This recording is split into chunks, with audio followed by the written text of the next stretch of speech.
Hi guys! Update tayo sa Dasbeya. Latest ayuda ng Dasbeya kahapon. So ito na nga, 'di ba, pinaghiwalay ang mga housemates, ang mga hindi nominado at mga nominado.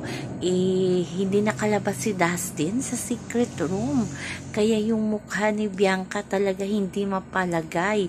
Makikita talaga at mahalata sa camera na talagang worried siya, hindi mapakali at maya-maya lingon sa kabila, lingon sa kanan kung nakalabas na nga ba si Dustin sa secret room. O diba, grabe talaga itong si Bianca. Sabi nga ni atik lang nila, wag kang mag-alala, mamaya nandyan na yan. Nasa secret room pala si Dustin, hindi pa makalabas dahil may ginagawang task yung mga housemate na sana maging successful sila para makalabas itong si Dustin.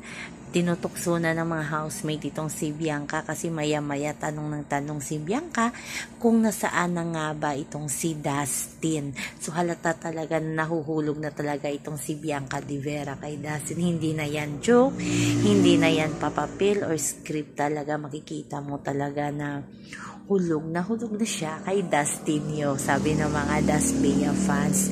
At ito ang nakakatuwa, nung nandyan na sa labas si Dustin, parang miss na miss talaga ni Bianca itong si Dustin. Pumunta at yumakap talaga. Pero si Dustin naman talaga ang kumuha ng kamay ni Bianca at talagang niyakap. Yung parang ilang buwan ata silang hindi nagkasama. Yung feeling nila ganun, diba?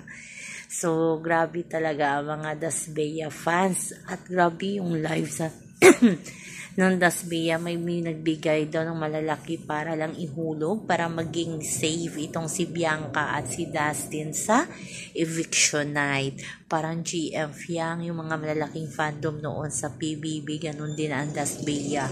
Talagang ilalaban nila hanggang big night itong si Dustin at si Bianca de Vera. At masayang-masaya naman ang mga kapamilya ni Dustin sa mga Dasbeya fandom na tumutulong para ma-save itong si Dustin at si Bianca de Vera. Thankful sila sa fandom na yun at natutuwa sila na at magiging masaya daw si Dustin paglabas na marami ang nagmamahal kay Dustin. O diba, parang ganun din ang parents ni Bianca de Vera. Pero ang cute lang talaga ni Bianca mag-alala sa kanyang jowa. Tingnan na lang natin sa outside world kung sila na nga ba or magiging reality talaga ang kanilang pagtitinginan sa loob ng bahay ni Kuya. So yan lang muna ang ayuda natin dyan, mga Dasbeya.